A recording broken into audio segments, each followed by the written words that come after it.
permettre aux enfants, adolescents et mères des zones vulnérables d'avoir accès à des services sociaux de qualité et d'adopter des comportements pour la réalisation de leurs droits et de leur plein épanouissement. Ce sont ces actions qui guident le nouveau programme quinquennal de coopération du Fonds des Nations Unies pour l'enfance, l'UNICEF, avec la Côte d'Ivoire, dénommé CPD 2021-2025. Le lancement régional de ces activités à Korogo réunit partenaires institutionnels et civils pour renforcer la mise en œuvre de ce plan dans le Grand Nord.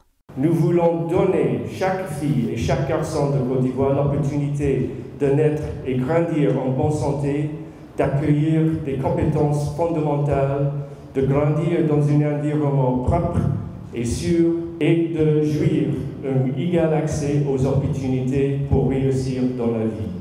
Les acquis du CPD précédent, 2017-2020 présentés ici par l'UNICEF, sont entre autres la baisse de moitié du nombre d'enfants non scolarisés, la hausse de 13% du taux d'enregistrement des naissances dans les délais. En matière de santé, la vaccination des enfants est également en hausse de 30%. Des progrès à consolider avec le nouveau CPD qui s'aligne sur le plan national de développement du gouvernement. Je voudrais réitérer notre détermination à consolider le leadership du comité technique de suivi du CPD.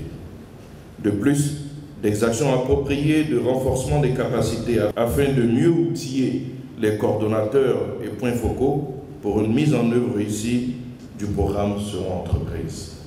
D'un coût de plus de 106 milliards de francs CFA, le programme quinquennal de coopération entre l'UNICEF et la Côte d'Ivoire va favoriser des interventions multisectorielles et convergentes dans les régions du nord et de l'ouest du pays et dans certaines zones périurbaines d'Abidjan.